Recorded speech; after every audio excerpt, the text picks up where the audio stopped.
Tabrakan antara helikopter milik Angkatan Darat AS berjenis Black Hawk dan pesawat komersial bombardir CRJ-700 yang dioperasikan PSA Airlines di Bandara Ronald Reagan, Washington DC, Rabu 29 Januari 2025 malam waktu AS menyisakan tanda tanya. Helikopter yang terbang tidak pada jalurnya bertabrakan dengan pesawat komersial yang membawa lebih dari 60 penumpang. Seluruh penumpang dan awak di kedua moda tewas. Ini dicatat sebagai kecelakaan terburuk dalam dunia penerbangan AS sejak 2 dekade lalu. Lantas gimana riwayat kecelakaan pesawat di langit Washington yang diklaim sebagai kawasan udara paling ketat di AS ini? Lalu lintas wilayah udara di sekitar Bandara Ronald Reagan sangat padat dan kompleks. Saat penerbangan padat ini menjadi tantangan tersendiri, bahkan bagi pilot yang paling berpengalaman sekalipun. Pada saat yang sama, menara kontrol juga memiliki tugas berat, menavigasi ratusan pesawat komersial yang akan terbang dan mendarat, ditambah penerbangan militer hingga area sensitif di sekitar bandara. Selain ada 3 bandara, masih banyak kerumitan lain yang dihadapi para pilot, diantaranya ada beberapa area terbatas, pembatasan ketinggian, pembatasan rutin, hingga lalu lintas udara yang padat. Sementara banyak hal bisa terjadi di area yang sempit itu.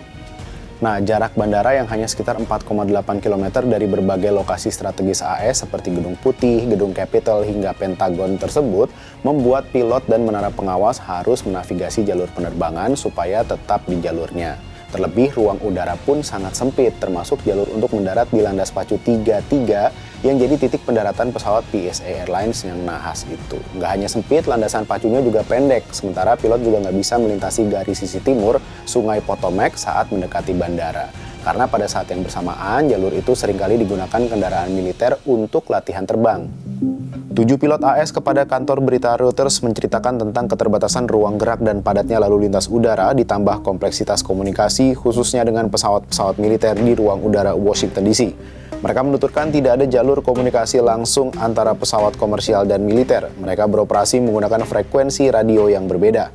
Pengacara penerbangan Robert Clifford mengatakan pemerintah AS harus menghentikan sementara penerbangan helikopter militer di wilayah udara yang digunakan oleh maskapai penerbangan komersial di dekat Bandara Reagan.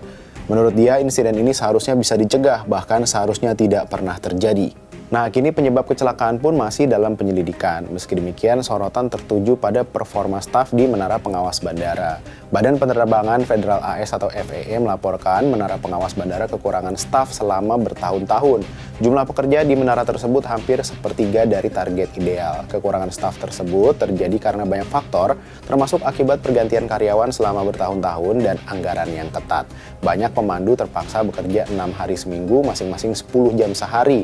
Lantas jika ini terjadi bertahun-tahun, gimana ya riwayat kecelakaan di kawasan ini? Bandara itu pernah menjadi lokasi kecelakaan penerbangan mematikan pada puncak musim dingin. Pada Januari 1982, Air Florida 90 dengan pesawat jenis Boeing 737 jatuh saat lepas landas dan menewaskan 78 penumpangnya. Pesawat itu menghantam jembatan 14th Street dan jatuh menembus es di Sungai Potomac yang beku.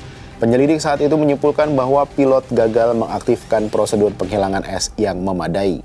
Investigasi kecelakaan pesawat bisa memakan waktu berbulan-bulan meski kotak hitam kedua pesawat telah ditemukan. Dewan Keselamatan Transportasi Nasional AS juga tidak akan berspekulasi tentang apa yang menyebabkan tabrakan tersebut. Hal senada juga disampaikan Presiden AS Donald Trump yang mengakui masih terlalu dini untuk menarik kesimpulan. Namun ia kemudian justru membuat tuduhan bernuansa politis dan berbau kontroversi yang tidak berdasar soal penyebab kecelakaan dengan menyebut perekrutan staf berdasarkan inisiatif keberagaman dan inklusif membuat FAA salah rekrut pekerja menara pengawas.